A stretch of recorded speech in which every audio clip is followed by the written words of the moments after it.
front of me. Jeez. It's getting deep. Welcome everybody back to the channel. As you're probably aware, Josh and I have just finished our 5-day Victorian High Country trip. We're on our way back home. The bikes are in the back of the car. But before I left, I did a social media shout out for a few questions that you may want to ask about such a trip. I had a pretty good response, so I'm going to hand select the ones that are most appropriate for us to answer.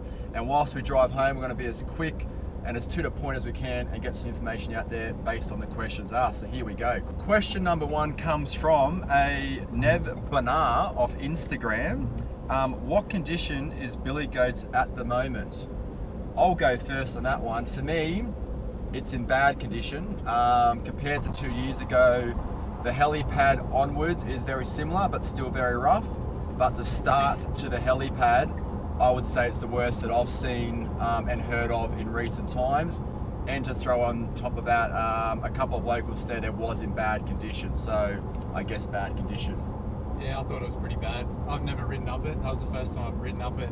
I drove it 5-6 years ago and I don't remember it being that rough, so I would say it's probably in bad condition. I would hate to ride it if it was in any worse than that. Yeah, fair call. Well, Josh got stuck on it once in the beginning, but we're going to go with it's in bad condition at the moment. Question number 2 from a Matt Thomas and a Kyle Carroll, asking about the factory sprockets, or have we changed it for such a ride? For me, I have changed mine many times, but currently for this trip I had a 1544.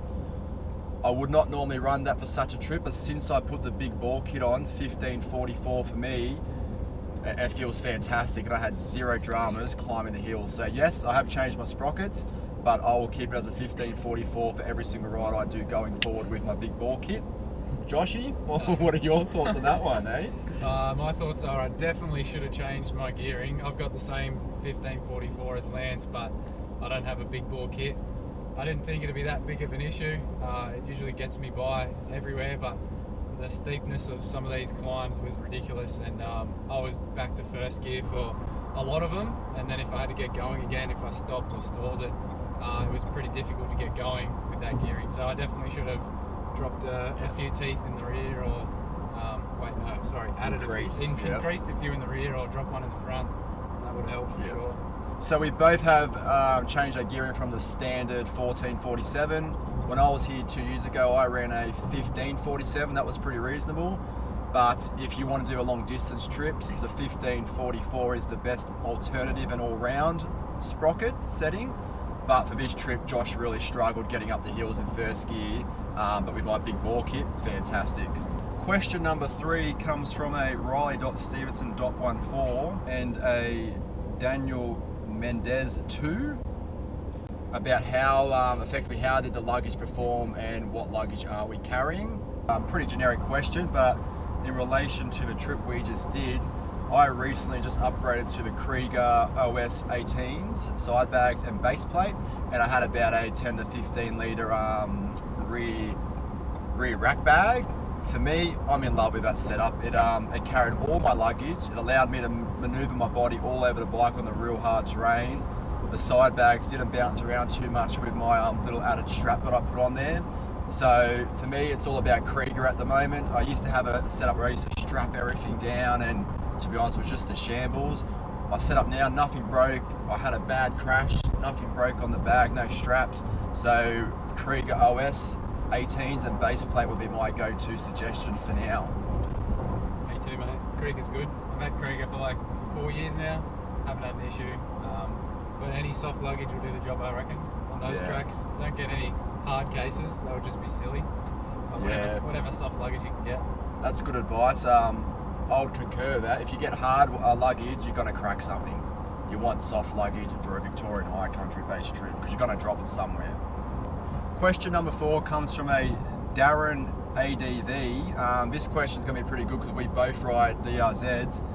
Is the big bore upgrade worth it? And would either of you consider moving to a 690 or a 701? Oddly enough, Josh and I spoke about this a lot on this trip. For me, the big bore is worth it. As I just mentioned before, it doesn't matter what sprockets I'm running, the big bore just makes the bike so much more powerful, and I'm just able to accomplish a lot more utilising that setup. And oddly enough, Josh was mentioning that he could hear my bike and see my bike performing better than his at some stages. So for me, it's a yes. What do you think about the big bore? Yeah, I think it's definitely would be a good thing to have. Do I need it? No, but riding next to you and seeing how much quicker and how much power you had, and how much quicker it came on, like when you needed it, it was there all the time, whereas I was bogging out a lot quicker. So it would definitely be good to have, but I don't need it right now, but maybe one day, see what happens. Yeah, so I went to the big bore via default of my engine sort of stuffing up, but I would agree with Josh, it's not a necessary upgrade, but if you do have the money, you don't mind forking out around $1,000 odd, you'll get a lot more out of that bike, and it is kind of a big difference to a standard motorcycle in terms of a DRZ, especially climbing hills. Like we had the same gearing, but my bike would go second gear the whole time. I could be super low res and just snap it back. The extra torque just gets you going. So definitely something to put your mind to if you've got the money to do it. And would either of us upgrade to a 690 or 701? My next bike, I'd love to have a 701, single cylinder still, but the DRZ's doing the job. I love that bike, and until it's let me down fully, there's no need for me to upgrade. But yes, one day I will be looking to a bigger single cylinder bike. Yeah, I'm sort of the same. I really like the look of them, and they'd have more power, obviously. But I think I spoke about it on this trip when I had the issue with fuel in my water in my fuel. I thought if this was a 690 or 701, we might not be getting out of here. Yeah, true. Whereas the DR just kept going, got the water out, started up again, and off we went. Yeah. So we'd both love another bigger bike one day, but yeah, the DRZ does get the job done, and they will literally run through anything, even with water in the engine. It's still running, so but one day we'll have a bigger bike, no doubt. Question number 5 comes from Tales of Moto Adventure. What's the best flow track you took on the High Country? There's not many flow tracks that we took, but for our particular route, I think we're both going to have the same suggestion on this one, but it would be the Haunted Stream track. 50 river crossings, but I would deem that a flow track compared to everything else we did, because you don't have the big hill climbs and the run out sections. There's a few little rocky sections. At the end of the day, it was as flowy as it got for us. Yeah, it was really fun, that one. It was a good change of pace from the steep climbs. I think there was like 1 or 2 crossings that we kind of checked and went a bit slow through, but they weren't really hard. Most of them you could just send it straight through, and happy days. Yeah, so Haunted Stream track for our route would have been the most favourable flow track. Question number 6 comes from a Nathan.MC Andrew. What would you do different next time round? Gear, etc. Know my answer.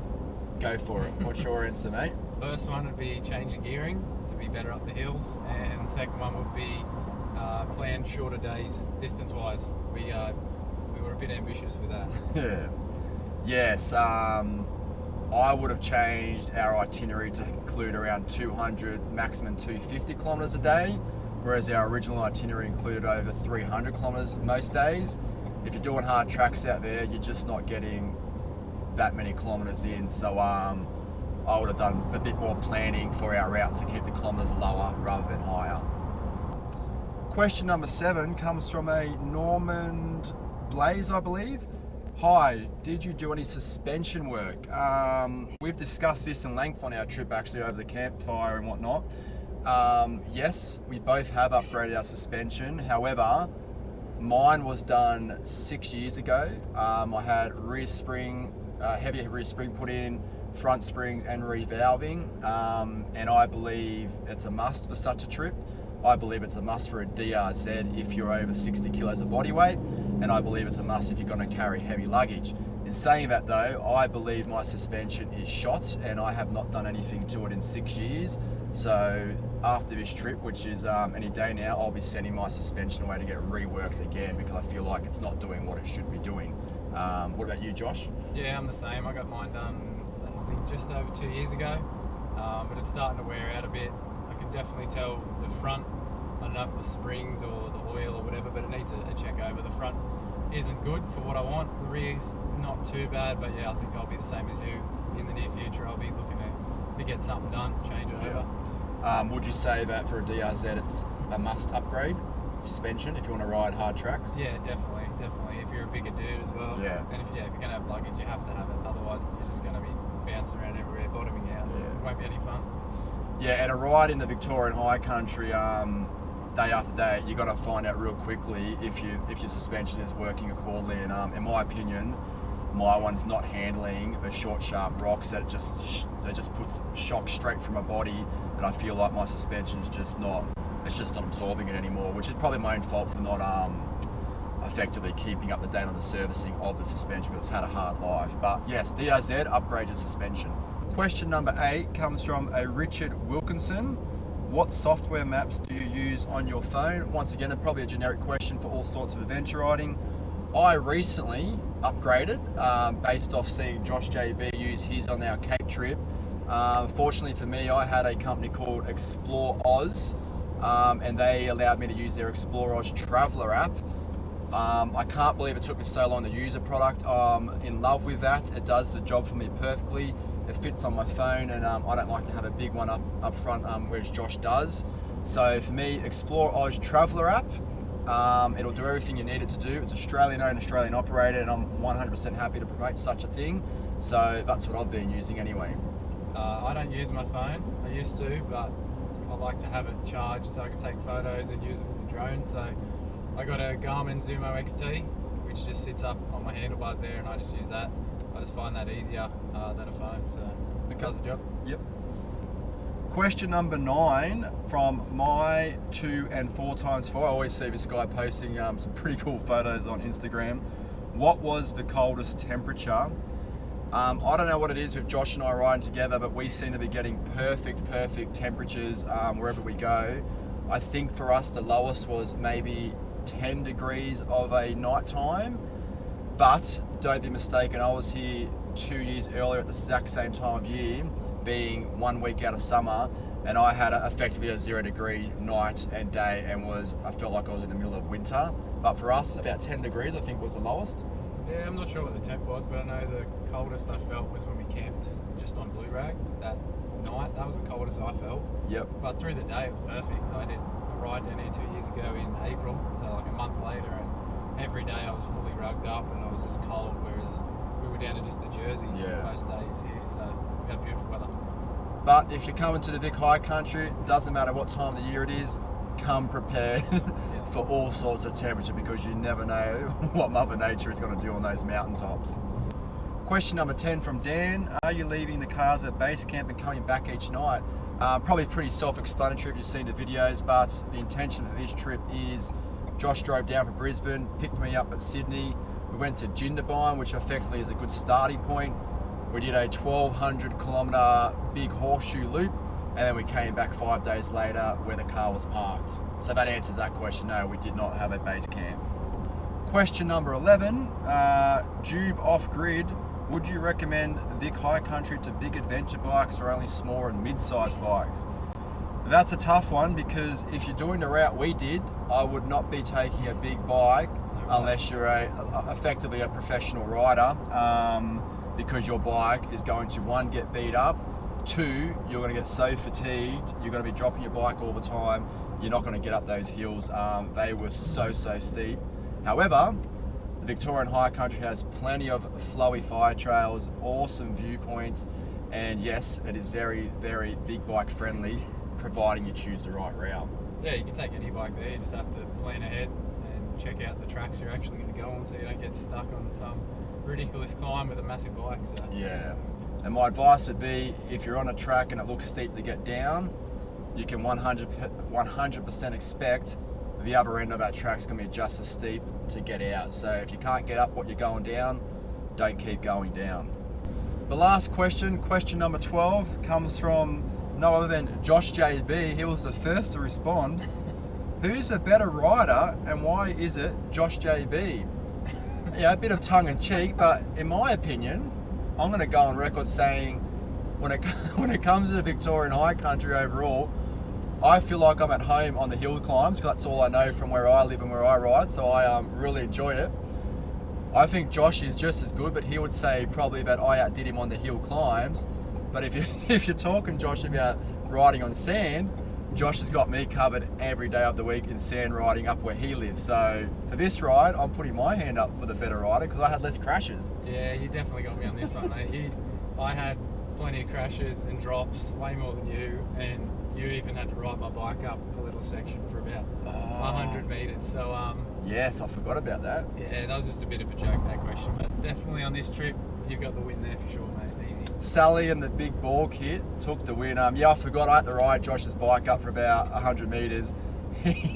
No one wants to see another bloke have to ride their bike because they can't get up a certain section because it's a bit disheartening. But yeah, it wasn't good. if we go back to Cape York though, couldn't do what Josh was doing on the sand at all. I got through, but not as smoothly. We're going to try to be as quick as possible in answering and What? You just stopped.